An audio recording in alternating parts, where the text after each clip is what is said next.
Great. First, tell us where Tony Stark is in his life when this film opens, and tell us about his role with the Avengers now. Tony is basically hosting the Avengers in his tower in New York, Avengers Tower, I believe it's called now, Stark Tower, which is really Avengers Tower, and he's working on a system that will make it so that the Avengers really don't have to do what they've been doing all along, which purportedly should be the end game.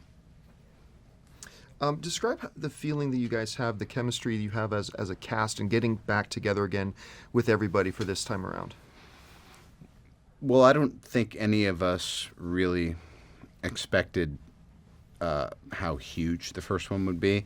So it can almost intimidate you a bit because you're like, oh, well, we were just kind of hoping it would work out. And now there's this expectation to deliver. But the nice thing is it really is a great cast of folks, and we genuinely enjoy making this entertainment together. What is it about Tony as a character that attracts you to come back to him again and again and evolve him as you do? It was just this perfect storm of feeling like I could create the character within the guidelines of what he was always supposed to be.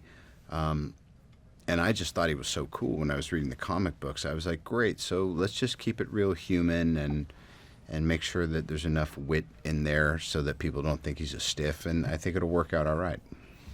Every Marvel film brings something new and different to its audience. What were you hoping that Avengers Age of Ultron would bring to the audiences this time around?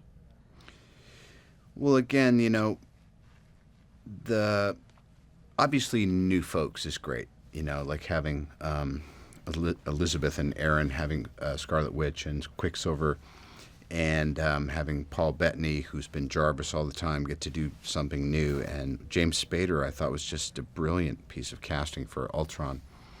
You always hope that it just defies expectation. And then I guess this time around, we just really wanted people to not say, well, that's all right, the first one was great, so we saw it anyway, What is it about the dynamic between you and Joss Whedon that allows you guys to create those moments that you do in these films? Well, it's a respect, and every director-actor relationship is so different, and Joss is very in control and really wants to have authorship over things. So I think for me it was about just being a little bit more receptive. And it makes it, in some ways, just makes the job easier because he's kind of got it figured out. Hey movie fans, Valerie here with a cool Avengers movie fact. Did you know that the SHIELD research facility was actually NASA's Planbrook Station, the world's largest space environment simulation chamber used to test rocket engines and space stations? Also housed at the station is a hypersonic tunnel facility and cryogenic propellant tank. Wow, now that's pretty amazing. That's it for today. Subscribe to keep up to date on all the latest releases, and remember, walls have ears. Bye bye.